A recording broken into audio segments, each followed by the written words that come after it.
Hello everyone, welcome all of you in PNT physics. बच्चों, आज हम क्लास +1 का एक बहुत ही बेसिक और इम्पोर्टेंट टॉपिक करने जा रहे हैं, जो कि है चैप्टर 4 +1 का वेक्टर्स। और वेक्टर्स में हम देखेंगे फिजिकल क्वांटिटीज। फिजिकल क्वांटिटीज की बात करें तो हमने फर्स्ट चैप्टर में टाइप्स ऑफ फिजिकल क्वांटिटीज की थी, डिफरेंट फिजिकल क्वांटिटीज डिस्कस की थी। उसमें था फिजिकल फंडामेंटल फिजिकल क्वांटिटीज और डिराइव्ड फिजिकल क्वांटिटी। अब वो जो फंडामेंटल फिजिकल क्वांटिटीज और डिराइव्ड फिजिकल क्वांटिटीज थी, वो कुछ क्वांटिटीज होती है हमारी स्केलर क्वांटिटीज और कुछ होती है हमारी वेक्टर क्वांटिटीज। ठीक है, तो स्केलर क्वांटिटीज कौन सी होती है, जैसे कि यहाँ मेंशन किया है, scalar quantities are those quantities which are completely specified by their magnitude only, जिनको आप सिर्फ मैग्नीट्यूड से मैग्नीट्यूड ओनली, ऐसी क्वांटिटीज जिनका सिर्फ मैग्नीट्यूड होता है, जिनको आप सिर्फ मैग्नीट्यूड से स्पेसिफाई कर सकते हैं। ठीक है, और vector quantities are those quantities which are completely specified by magnitude as well as direction. अकेले मैग्नीट्यूड से हम उसको स्पेसिफाई नहीं कर सकते, उसके साथ साथ जो है डायरेक्शन की भी जरूरत होती है उनको स्पेसिफाई रिप्रेजेंट करने के लिए। वेक्टर क्वांटिटीज को रिप्रेजेंट करने के लिए मैग्नीट्यूड के साथ साथ डायरेक्शन की भी जरूरत होती है। अब देखते हैं कि किस तरह से सिर्फ मैग्नीट्यूड से हम स्केलर क्वांटिटीज को रिप्रेजेंट कर सकते हैं। जैसे सबसे पहले बात करें मास, ये कुछ एग्जांपल्स हैं स्केलर क्वांटिटीज के और वेक्टर क्वांटिटीज के। फर्स्ट देखते हैं हम मास के बारे में। मास है तो मास की जो यूनिट होती है वो केजी होती है। ठीक है, हम इसको मेजर कर सकते हैं, एक फिजिकल क्वांटिटी, सारी की सारी फिजिकल क्वांटिटीज को हम मेजर कर सकते हैं। ठीक है, तो अगर आपको बोला जाता है कि शॉप से आप कुछ लेके आओ, जैसे राइस का एग्जांपल लेते हैं कि राइस लेके आने आपको, तो आप शॉप में जाते हैं, वहां से मान लेते हैं आपको 5 kg राइस लेने हैं, तो 5 kg जब राइस आप मांगेंगे तो आपको 5 kg राइस दे देंगे, लेकिन आपको उनको बताना पड़ेगा कि आपको 5 kg राइस लेफ्ट दो, राइट दो, या ईस्ट दो, वेस्ट दो। तो मतलब कुछ अजीब सा लग रहा है ना कि ऐसे डायरेक्शन, तो उसमें आपको ऑटोमेटिकली पता चल जाएगा कि कोई डायरेक्शन की जरूरत नहीं है, डायरेक्शन मेंशन करने की जरूरत नहीं है। वो जो आपकी मास जो एक ऐसी फिजिकल क्वांटिटी है जो सिर्फ आपके मैग्नीट्यूड से काम चल पड़ जाएगा कि 5 kg मतलब 5 जो ये जो मास है, जैसे आपका 5 kg है, ठीक है, 5 kg, तो ये नंबर है और ये उसकी यूनिट है। ठीक है, न्यूमेरिकल वैल्यू और साथ में उसकी ये यूनिट है। ठीक है, दूसरा एग्जांपल हम लेते हैं जैसे टाइम का।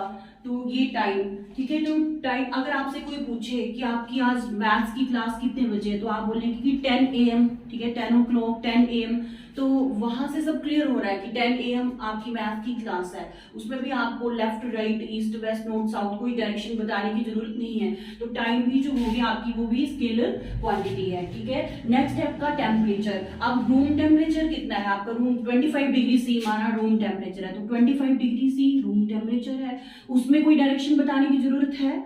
या तो बोले कि अगर किसी दिन आपको फीवर आ गया, तो आपने बोला कि आज मैं क्लास अटेंड नहीं कर सकता, मुझे जो है फीवर है, और किसी ने पूछा कितना फीवर है, तो आप बोलेंगे 101 डिग्री फ़ारेनहाइट जो है आपको फीवर है। तो 101 आपसे कोई ऐसे पूछेगा कि 101 ईस्ट फीवर है कि 101 वेस्ट है, राइट है, लेफ्ट है, तो उसमें कोई डायरेक्शन आपको लगता है कि डायरेक्शन बताने की जरूरत है?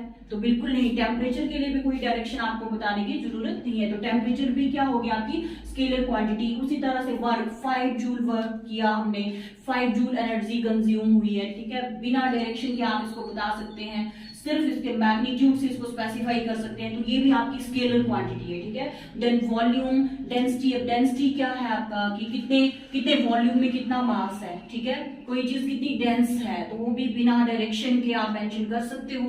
तो ये सारी की सारी फिजिकल क्वांटिटीज। उसके बाद पावर आ गई, ठीक है, rate of doing work, electric potential आ गया, स्पीड है आपकी। ठीक है, स्पीड देखिए, जैसे 5 मीटर पर सेकेंड किसी की स्पीड है, तो 5 मीटर पर सेकेंड स्पीड के साथ हम चल रहे हैं, हमारी गाड़ी 50 किलोमीटर पर आवर स्पीड के साथ चल रही है। ठीक है, इतना आप बताएंगे तो फिर स्पीड क्या होगी आपकी, वो स्केलर क्वांटिटी होगी। ठीक है, और डिस्टेंस की बात करें, माना आपने 10 किलोमीटर डिस्टेंस ट्रैवल किया, किसी ने आपसे पूछा कि कितना डिस्टेंस आप ट्रैवल करके आए, तो आप 10 किलोमीटर डिस्टेंस ट्रैवल करके आए, तो उसमें डायरेक्शन आप अगर आपने मेंशन नहीं की तो वो आपकी स्केलर क्वांटिटी। तो ये सारी की सारी स्केलर क्वांटिटीज आपकी होगी, जिसमें ये सारी की सारी स्केलर क्वांटिटी। इसके अलावा भी बहुत सी स्केलर क्वांटिटीज हैं आपकी। कुछ इंपॉर्टेंट एग्जांपल मैंने यहाँ आपको बताया है स्केलर क्वांटिटीज की। तो स्केलर क्वांटिटीज क्या होती हैं, जिसको सिर्फ आप मैग्नीट्यूड से स्पेसिफाई कर सकते हैं, ठीक है, which are completely specified by their magnitude,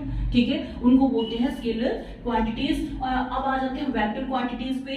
अब देखिए, जब स्पीड सिर्फ 5 मीटर पर सेकेंड आपने बिना डायरेक्शन के बताई, तब तो थी ये स्पीड।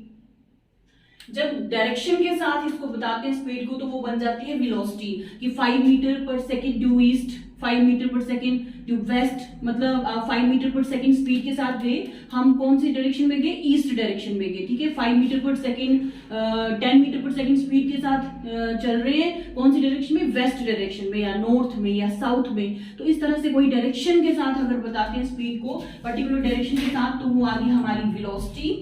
और वेलोसिटी जो है हमारी वो वेक्टर क्वांटिटी है, क्योंकि हम इसको डायरेक्शन के साथ बता रहे हैं, ठीक है। Next displacement. अब यहाँ पे डिस्टेंस था आपका, डिस्टेंस तो सिंपल आपने बताया कि कितना आपके पाथ की लेंथ कितनी थी, आपने कितना डिस्टेंस ट्रेवल किया, तो वो जैसे 10 किलोमीटर, 20 किलोमीटर, 30 किलोमीटर, कितना जो भी डिस्टेंस है आपने। लेकिन अगर डायरेक्शन के साथ आप डिस्प्लेसमेंट पर्टिकुलर बताएंगे कि कौन सी डायरेक्शन में जाना है, ठीक है। अगर मतलब यहाँ से आपके स्कूल का जो आप गए, आपने बोला कि 5 किलोमीटर है, और कौन सी डायरेक्शन में है, नॉर्थ में है, ईस्ट में है, वेस्ट में है, तो ठीक है, आपने यहाँ से जैसे 5 किलोमीटर नॉर्थ की तरफ जाएंगे आप, तो आप अपने स्कूल पहुंच जाएंगे। तो डायरेक्शन के साथ, पर्टिकुलर डायरेक्शन के साथ जब हम डिस्टेंस को बताते हैं, तो वो बन जाती है डिस्प्लेसमेंट, और डिस्प्लेसमेंट जो है हमारी वो वेक्टर क्वांटिटी है, ठीक है। उसके बाद एक्सेलरेशन। अब rate of change of velocity आपकी एक्सेलरेशन है, ये भी वेक्टर क्वांटिटी है। फोर्स, अब आप फोर्स लगा रहे हो, मैंने 5 न्यूटन की फोर्स लगाई, ठीक है। अब 5 न्यूटन की फोर्स कहाँ, अगर मैं किसी को बोलूं कि आप फोर्स लगाइए अब इस, ठीक है, अब उसको बता कि फोर्स कहाँ, जैसे यहाँ बॉक्स मैंने माना रखा हुआ है, कोई हैवी चीज रखी है, और मैं किसी को रिक्वेस्ट करती हूँ कि ये चीज आपने जो है इसको हटाना है यहाँ से, तो वो हटा, आप वो पूछेंगे कि कौन सी डायरेक्शन, आपको फोर्स लगाएंगे, आप यहाँ से फोर्स लगाएंगे कि वहां से फोर्स लगाए, ठीक है। अगर मेरे को यहाँ से उस बॉक्स को इधर लेके जाना है, ठीक है, ईस्ट डायरेक्शन में, तो वो इस साइड से फोर्स लगाएंगे। अगर उस वहां पे रखना है जाके, तो इस साइड से फोर्स लगाएंगे। तो मतलब उसकी पर्टिकुलर डायरेक्शन होनी चाहिए फोर्स लगाने के लिए, ठीक है। तो फोर्स हमारी आ गई वेक्टर क्वांटिटी, मैग्नीट्यूड के साथ साथ डायरेक्शन की भी इसमें जरूरत है, ठीक है। Linear momentum, angular momentum, impulse, electric field, magnetic field, ये सब की सब जो है हमारी वेक्टर क्वांटिटीज है, जिनके मैग्नीट्यूड के साथ साथ आपको डायरेक्शन भी बतानी पड़ेगी, जिनको स्पेसिफाई करने के लिए मैग्नीट्यूड और डायरेक्शन दोनों की जरूरत पड़ेगी, वो आ जाएंगी वेक्टर क्वांटिटीज। और दूसरी जो क्वांटिटीज हैं आपकी, जिनको आप सिर्फ मैग्नीट्यूड से स्पेसिफाई कर सकते हैं, वो आ गई स्केलर क्वांटिटीज, ठीक है। तो बच्चों, हमने जो स्केलर क्वांटिटीज और वेक्टर क्वांटिटीज के बारे में डिस्कस किया। आई होप कि आपको ये कंसेप्ट अच्छे से क्लियर हो गया है, और अगर ये कंसेप्ट अच्छे से क्लियर हो गया है, तो आप इन सब क्वेश्चंस के आंसर देंगे, ठीक है। और ये most important multiple choice questions आपके लिए मैं लेके आई हूँ। देखिए, तो फर्स्ट क्वेश्चन है, which of the following quantities vector quantity कौन सी है इनमें। तो इस तरह से आपके एग्जाम में, आपके फर्स्ट टर्म के एग्जाम में, आपके कॉम्पिटिटिव एग्जाम्स में कहीं भी ये क्वेश्चन जो आ सकते हैं।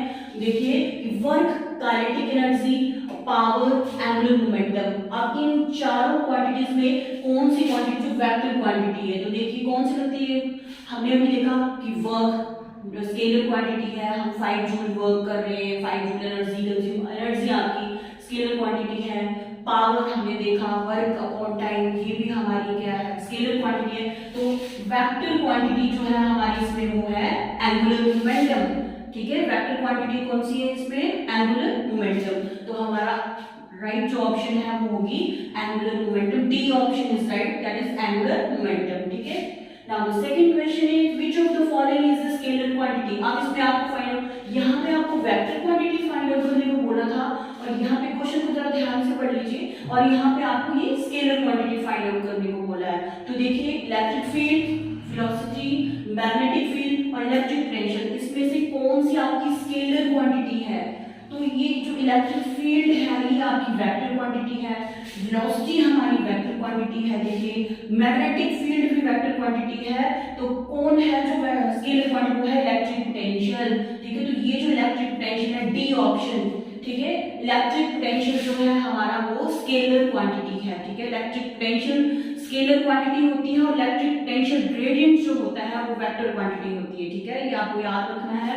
Now the next question is out of the following which is not a scalar quantity. अब इसमें बताइए कि इसमें कौन सी स्केलर क्वांटिटी नहीं है। देखिए हर एक क्वेश्चन को अलग टाइप से डिजाइन किया गया है। यहाँ पे आपको पूछा है कि which of the following is a vector quantity, which of the following is scalar quantity। यहाँ पे आपको वेक्टर क्वांटिटी ढूंढनी है, यहाँ पे आपको स्केलर क्वांटिटी फाइंड आउट करनी है और यहाँ पे आपको पूछा गया है कि out of the following which is not a scalar quantity, मतलब स्केलर क्वांटिटी कौन सी नहीं है।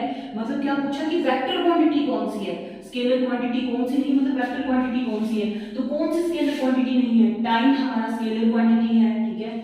वॉल्यूम हमारा स्केलर क्वांटिटी है, density mass current volume scalar quantity है। तो कौन बच गया, मोमेंटम। ये जो लीनियर मोमेंटम या जो भी लिखा हुआ आपका लीनियर मोमेंटम भी लिखा हो सकता है यहाँ पे, और तो एंगुलर मोमेंटम भी लिख सकते हैं। तो मोमेंटम जो है हमारी वो कौन सी क्वांटिटी है, यहाँ पे वेक्टर क्वांटिटी है, ठीक है। Momentum is the vector quantity और आपको पूछा this is not a scalar quantity, तो momentum is not a scalar quantity but it is a vector quantity, okay.